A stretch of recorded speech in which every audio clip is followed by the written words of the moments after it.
You can solve plausibility codes by understanding how related sensor signals are monitored and compared. This lesson shows how to use scan data, measurements, and smart test choices to identify the real fault behind plausibility DTCs.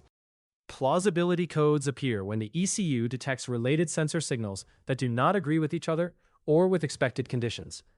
The ECU runs rationality checks by comparing PIDs like throttle position and accelerator pedal, or MAF and MAP, to decide if a sensor value is possible under the circumstances. If the data doesn't make sense, a plausibility code is set, even if each sensor is technically within its own range. When the system operates normally, related PIDs should line up with expected behavior. For example, MAP and MAF should support each other's readings under given RPM and load. If one signal goes astray, say the throttle is open but airflow drops, the readings are no longer plausible.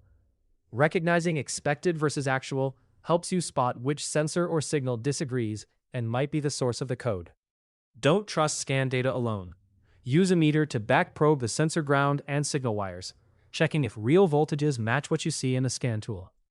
For example, if pedal and throttle readings disagree, a direct measurement might show supply voltage or ground fault. Expected result: signal matches PID, abnormal, mismatch, or ground offset. This targeted measurement can reveal whether a sensor, shared ground, or wiring is actually at fault. A plausibility code points to a system-level disagreement, not a specific sensor failure. This might be a wiring issue, a shared ground, or an offset caused by a single part affecting multiple related sensors. Always interpret these codes as an invitation to compare, test, and prove, not just suspecting the part named in the code. A common mistake is to replace the sensor flagged by a plausibility code before testing related signals or confirming ground, reference, and circuit health. Don't jump to part replacement. Comparing related PIDs and running at least one loaded voltage or ground test to prove or eliminate system causes saves parts, time, and headaches. Turn the data interpretation into a verification step. Compare the scan data with a related PID, direct local measurement, command status, or physical result. Then choose the next targeted test that can prove the fault source. Turn the data interpretation into a verification step. Compare the scan data with a related PID, direct local measurement, command status, or physical result. Then choose the next targeted test that can prove the fault source. Use the freeze frame as a test selector, not a verdict. First, identify the operating condition when the DTC set, such as load, speed, temperature, or RPM. Then recreate or approximate that condition.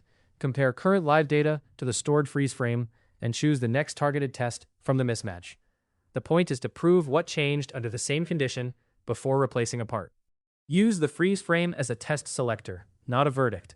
First, identify the operating condition when the DTC set, such as load, speed, temperature, or RPM. Then, recreate or approximate that condition.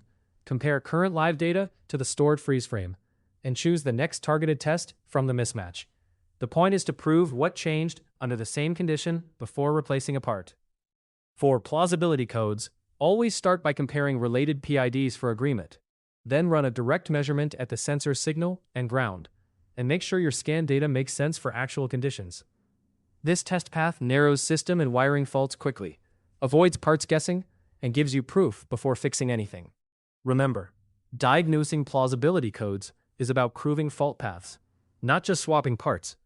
Use careful comparison and testing to make every fix count.